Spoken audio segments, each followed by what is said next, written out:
What's up, YouTube? It's your boy, it's your homie, Futuristic Mike, and I'm back with another Riverdale video if you're new. Now, this is going to be the review and recap for Riverdale Season 5, Episode 4. If you're a fan of Riverdale, if you love Riverdale, hit the like on this video. If you're new to my channel and this is the first time you're finding me, subscribe and turn on those post notifications so when I post videos on Riverdale, you get them.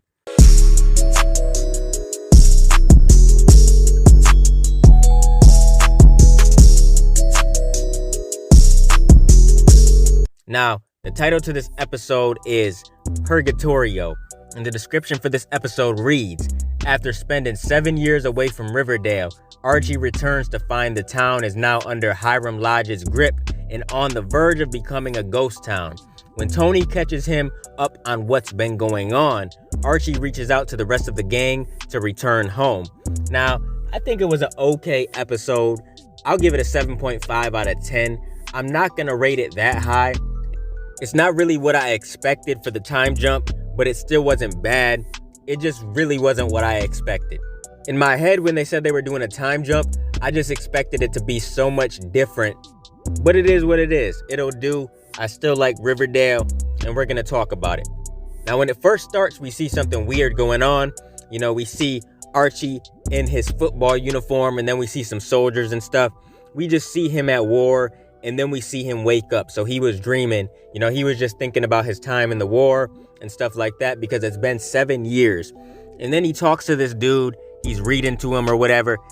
And then he says his goodbyes to this dude because somebody wants him to go back to Riverdale. The soldier that's in charge, I guess, told Archie that he has to go back to Riverdale for something with the school or something. We see Archie go back to Riverdale. He's in his soldier uniform or whatever. He goes into Pops, and there's a brand new girl that we've never seen before. She's working in there. She says that if Archie wants something stronger, he can go downstairs. He goes downstairs, and remember, Veronica used to own this part of Pops downstairs. But Archie goes down there, and he sees Tony on stage performing, and we see Fangs up there as well, Sweet Pea and all them.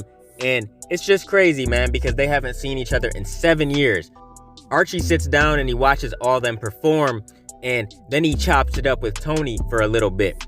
Then we get to Betty, and she's in Quantico, and we see her running. She's training for the FBI. Then we see her at home at her little apartment, and she's going over FBI files and stuff. Apparently, she caught a serial killer or something years ago. And then we see her talking to an FBI agent, maybe a therapist, I don't know. And she's talking to her about, you know, the recent cases that she was doing, you know, that she still thinks about this killer and all this other stuff. Then we see Betty at her FBI office. She has pictures hanging up behind her. She's working a case. And then she gets a call and we see her kiss this dude. So I don't know if she's serious with this guy or, you know, she's just messing around with him. She is a single adult, so she can do whatever she wants. But I don't think she's in a serious relationship with this guy. Then next we get to Veronica's life, and she lives in New York. She's married. She's married to this guy named Chad, and apparently she works on Wall Street, and she's doing everything that she said she was gonna do when she was a kid. I don't know whose life in this episode I like the most, but I probably like Veronica's the least. And it might be because I really don't like this dude Chad. Maybe he'll grow on me, but I don't really care for him. And we see Veronica in one of her stores, and she's a great businesswoman, a saleswoman. She's in there selling pearls and jewels and all types of stuff to people. Then we see her at home talking to Chad a little bit more, and then we see her at some fashion show with her mom.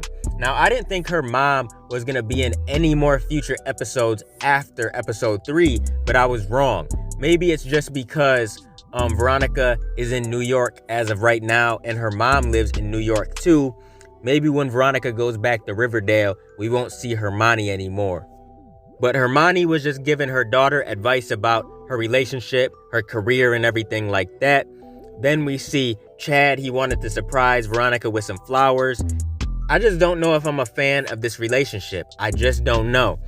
Then we see Veronica back at her store. She's working and she's helping out this couple that come in, and she tries to sell them like a really expensive item, but she gets a call from Archie. So she answers the phone, and then we get to Jughead.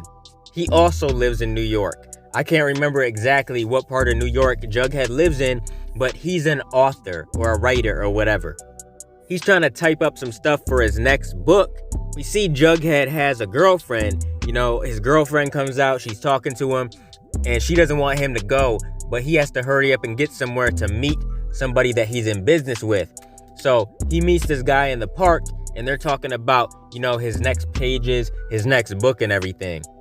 Then when Jughead gets back home, his girl breaks up with him. She says she can't do this no more. She said he doesn't have his priorities straight, he's not there for her, and all kinds of stuff. So she left.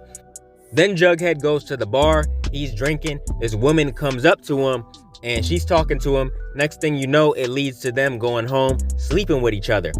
Now the next morning, they wake up, and the woman wants Jughead to take a look at her novel. Then there's a knock at the door, and it's debt collectors. Somebody's coming to the door to collect money that Jughead owes for bills and all kinds of stuff. So Jughead asks this woman to answer the door. She answers the door and says that Jughead's not there, and they give her a card, and they say, whenever Jughead returns, to call them. And then the woman says to Jughead, look, you need to read my novel. If you don't, then I know who to call.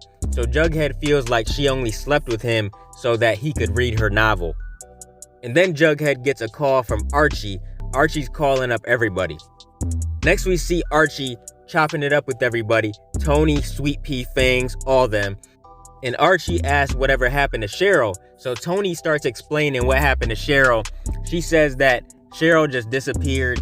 She just won't come out of the house and all kinds of stuff.